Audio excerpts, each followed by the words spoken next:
નમસ્કાર મિત્રો મિત્રો જુલાઈ માસની અંદર મિથુન રાશિના જાતકો માટે આ 10 ફેરફાર થવાના છે। આપના જીવનની અંદર આ 10 પરિવર્તન આવવાના છે। આ કયા 10 પરિવર્તન છે, આપને કઈ વાતની સાવધાની રાખવાની છે અને કયા ઉપાય કરવાના છે, પૂર્ણ વિસ્તાર સાથે આજ તમારી સમક્ષ હું રાખવા જઈ રહ્યો છું। જો આપની મિથુન રાશિ હોય તો આ વિડીયો સંપૂર્ણ રીતે જરૂર સાંભળજો। આપના જીવનમાં નવી ઉર્જા, નવા વિચારો આપના જીવનમાં પ્રવેશ કરશે। શરૂઆત કરીએ પહેલો ફેરફાર, તો કે આપના જે પણ કાર્યો અટકી ગયા છે, સંપૂર્ણ રીતે આપ ખૂબ મહેનત કરી રહ્યા છો, પણ એ કાર્યમાં જે સફળતા મળવી જોઈએ, જે કાર્ય આગળ વધવું જોઈએ એ આગળ વધતું નથી। પણ જુલાઈ માસની શરૂઆત થતા એ કાર્યમાં આગળ આપ વધી જશો, એ કાર્યની સફળતા તરફ આપ અવશ્ય જશો। સાથે પૂર્ણ મહેનત સાથે એ કાર્યને આગળ વધારશો। આપ આળસનો ત્યાગ કરશો એટલે આપના જીવનમાં એ કાર્ય સફળ થવાના યોગ નિર્માણ થઈ રહ્યા છે।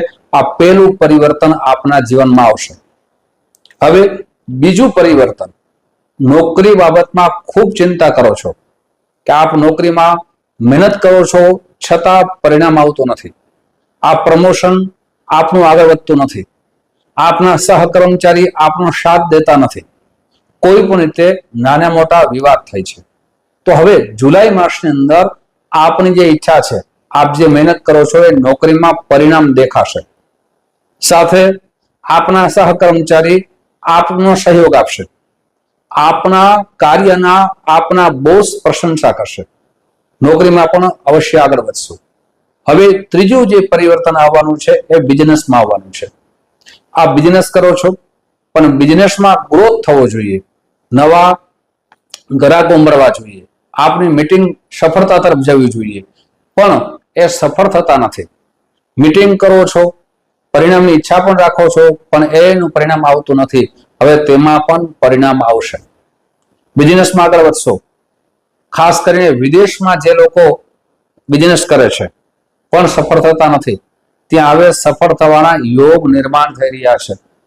વિદેશમાં સ્થાયી થવાના સુંદર મજાના યોગ નિર્માણ થઈ રહ્યા છે। નાની નાની બાબતમાંથી આપનું કામ જે અટકી જતું હતું એ કાર્ય સંપૂર્ણ રીતે આગળ વધવાના યોગ નિર્માણ થઈ રહ્યા છે। મિત્રો, આવા હજી 7 પરિવર્તન તમારા જીવનમાં કયા કયા આવવાના છે તેની આગળ ચર્ચા કરશું, પણ તે પહેલા એક નમ્ર પ્રાર્થના છે। મારા નવા મિત્રો આ વિડીયો જોઈ રહ્યા છો, મિત્રો આ વિડીયો તમને ગમે તો જરૂર ને જરૂર લાઈક કરજો, શેર કરજો। પહેલી વખત આ ચેનલને આપ જોઈ રહ્યા હો તો સબસ્ક્રાઇબ અવશ્ય કરી લેજો।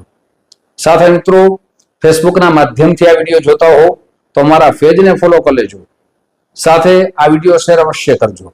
આવી જ જાણકારી તમારી સમક્ષ અમે મૂકતા રહેશું, જેનાથી આપનું જ્ઞાન વધે, આપ કયા કાર્યો કરવા જોઈએ એ સાવચેત થઈ જાઓ, સાવધાન થઈ જાઓ, એટલે નુકસાનથી પણ આપ બચી શકો। હવે વાત કરીએ ચોથા કાર્યની, જે આપના જીવનમાં પરિવર્તન લાવશે। એ પરિવર્તન છે આપના સંતાન બાબતમાં।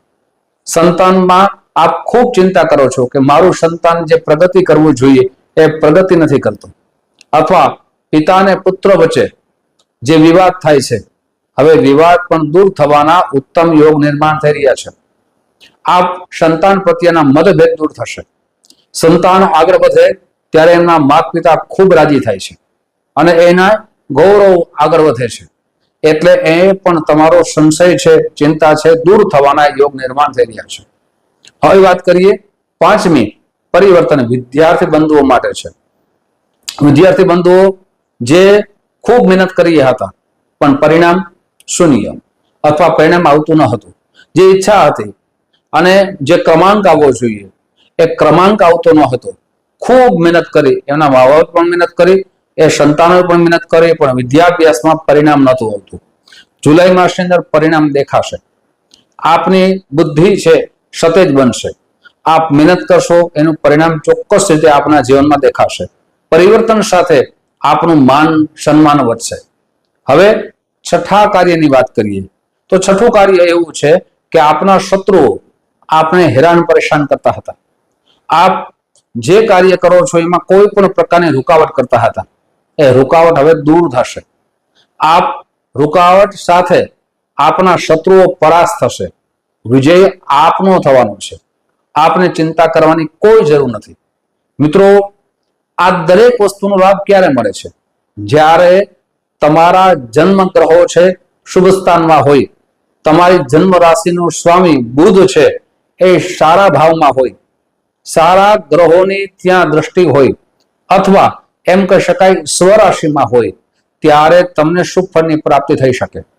પણ એ જ બુધ છે રાહુ સાથે હોય, કેતુ સાથે હોય, અથવા જે અશુભ સ્થાન ગણવામાં આવ્યા છે અશુભ ગ્રહની દ્રષ્ટિ હોય, ત્યારે પરિણામમાં કમી પણ આવી શકે છે. પણ ચિંતા કરવાની કોઈ જરૂર નથી. આપને ઉપાય પણ બતાવશું અને સાથે સાથે નુકસાનથી બચવા માટે એમને સાવધાન પણ કરશું. 6 મહત્વપૂર્ણ ચર્ચા કરી છે. હવે 7મી ચર્ચા એ આપણા પરિવારની છે. આપના પતિ પત્ની વચ્ચે જે ઝઘડા થતા હતા, જે વિવાદ થતા હતા, એકબીજાને સમજવામાં ભૂલ થતી હતી, વહેમ ઉત્પન્ન થતો હતો, એ દરેક પ્રકારે આપને સુખદ પરિણામ આવશે. એકબીજાને સમજશો, એકબીજાની કેર કરશો, એકબીજાને સમય આપશો અને વહેમ છે દૂર થશે. પતિ પત્ની વચ્ચે સારો જે કહી શકાય સમય પસાર થશે. હવે વાત કરીએ 8મા પરિવર્તનની. આપણી જે પણ પ્રોપર્ટી છે એ પ્રોપર્ટી વેચવામાં જે તકલીફ પડી રહી હતી, ભાઈઓ વચ્ચે ઝઘડા થતા હતા, અથવા એમ કહી શકાય પરિવારમાં ઝઘડા થતા હતા, એ પ્રોપર્ટીમાં કોઈ પણ રીતે આપણી વેચાણ થતું ન હતું, એ પણ હવે વેચાણ થવાની સંભાવના વધી જાય છે. પરિવારના ઝઘડા દૂર થવાની સંભાવના વધી જાય છે. હવે વાત કરીએ 8મા પોઈન્ટની. તો 8મો પોઈન્ટ છે એ ખાસ કરીને મૂડી રોકાણ માટે છે. આપ જે પ્રોપર્ટી ખરીદવા માંગો છો એ પ્રોપર્ટી અવશ્ય ખરીદી શકશો. મોટા વાહન પણ ખરીદી શકશો. બિઝનેસ માટે મોટા મશીનરો પણ આપ ખરીદવાનો સમય પણ સારો આવી ગયો છે. સાથે એ મશીનોની અંદર આપને જે પરિણામ મળવું જોઈએ એ જુલાઈ માસમાં દેખાશે. હવે વાત કરીએ 9મા અગત્યનું પરિવર્તન.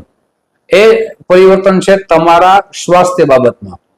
નાની નાની બાબતમાં આપને જે ટેન્શન આવતું હતું, આપણું સ્વાસ્થ્ય બગડતું હતું, એ સ્વાસ્થ્યમાં પણ સુધારો લાગશે અને સ્વાસ્થ્યની અંદર આપ સારું પરિણામ દેખાશે. પણ વ્યાયામ અવશ્ય કરવાનું છે. નાની નાની બીમારી આવે ત્યારે સારા ડોક્ટરની સલાહ લઈ એમની દવા પણ અવશ્ય કરવી જોઈએ. જો દવા ન કરીએ, વ્યાયામ ન કરીએ તો બીમારી વધવાના યોગ નિર્માણ થાય છે.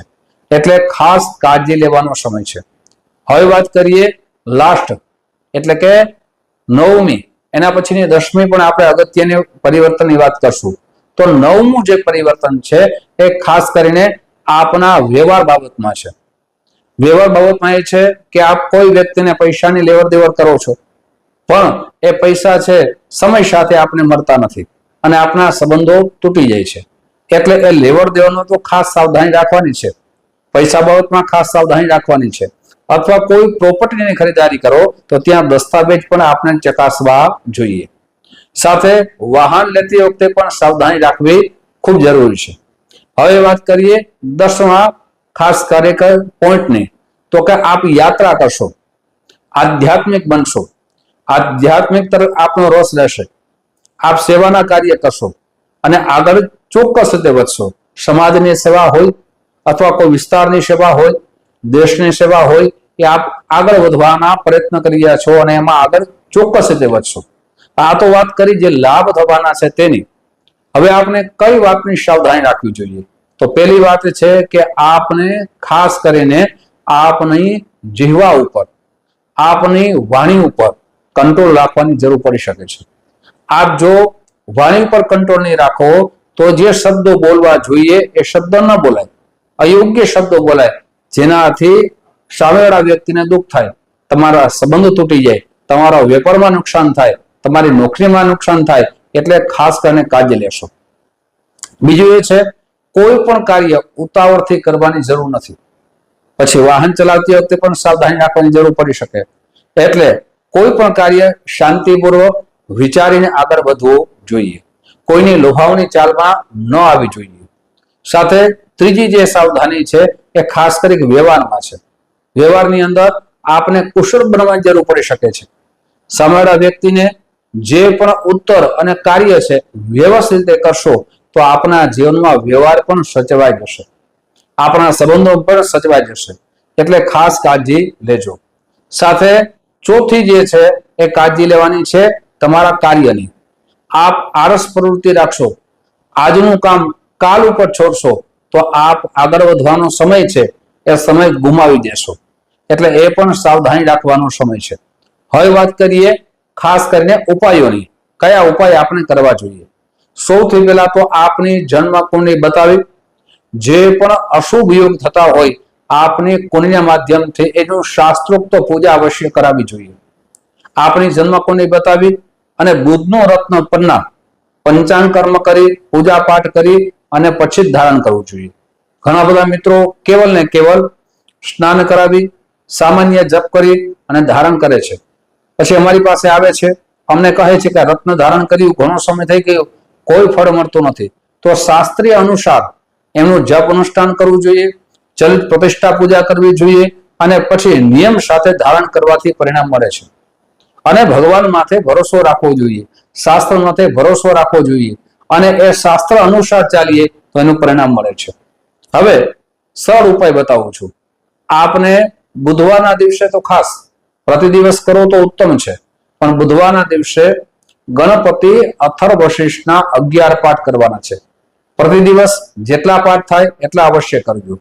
સાથે જ્યારે પાઠનું શ્રવણ કરો ત્યારે ઓમ ગણેશાય નમઃ આ મંત્રના જપ કરજો. સાથે બુધવારના દિવસે લીલા રંગની વસ્તુનું દાન કરજો.